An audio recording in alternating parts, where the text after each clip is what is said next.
সিলেটের জন্য আরও দুঃসংবাদ। সিলেটে সোমবার 17 জুন ভোর রাত থেকে ঝরছে অবিরাম বৃষ্টি। এতে মহানগর সহ পুরো সিলেটে বন্যা পরিস্থিতির অবনতি হয়েছে। জলে ভেসে গেছে সিলেটবাসীর ঈদ আনন্দ। এত বন্যা আমি আর কোনোদিন দেখছি না। ও ফার্স্ট দেখলাম। কই থেকে আইসন? আইছি তো বালুচর নয়া বাজার থাকি।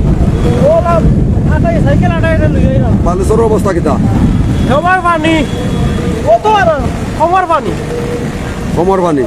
কমর পানি।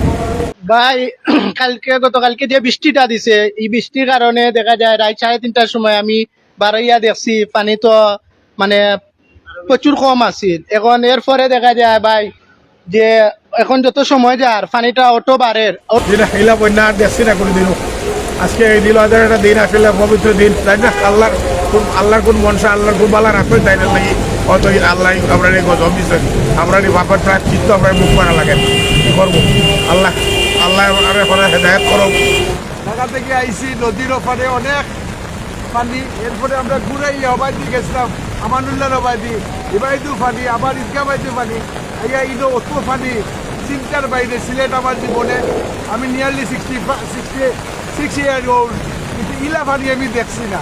আর মানুষের আসে খুব দুর্ভোগ করে। এরই মাঝে পাওয়া গেল আরও দুঃসংবাদ।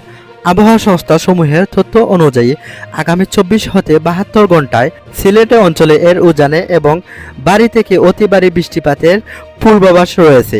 এছাড়া আগামী 24 থেকে 48 ঘন্টায় সুরমা, কুশিয়ারা, সারিগোয়াইন, সুমেশ্বরী, জাদুকাটা, জালুখালী, মনুগোয়াইন সহ সিলেট বিভাগের সকল নদ নদীর পানি দ্রুত বৃদ্ধি পেতে পারে এবং অনেক স্থানে বিপদসীমা অতিক্রম করতে পারে। এর ফলে সিলেট ও সুনামগঞ্জ জেলায় চলমান বন্যা পরিস্থিতির আরও অবনতি হতে পারে এবং মৌলভীবাজার জেলায় স্বল্পমেয়াদী বন্যা পরিস্থিতির সৃষ্টি হতে পারে। বাংলাদেশ পানি উন্নয়ন বোর্ড পাইবো সিলেট কার্যালয়ের সূত্র জানিয়েছে, সোমবার দুপুর পর্যন্ত পূর্বের 24 ঘন্টায় সিলেটে 285 মিলিমিটার ও সুনামগঞ্জে 365 মিলিমিটার বৃষ্টিপাত হয়েছে।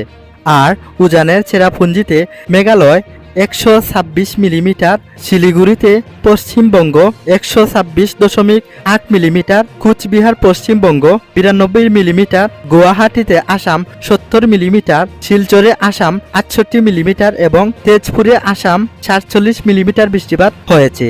ঈদের দিন বিকাল পর্যন্ত সিলেটে বৃষ্টি অব্যাহত রয়েছে।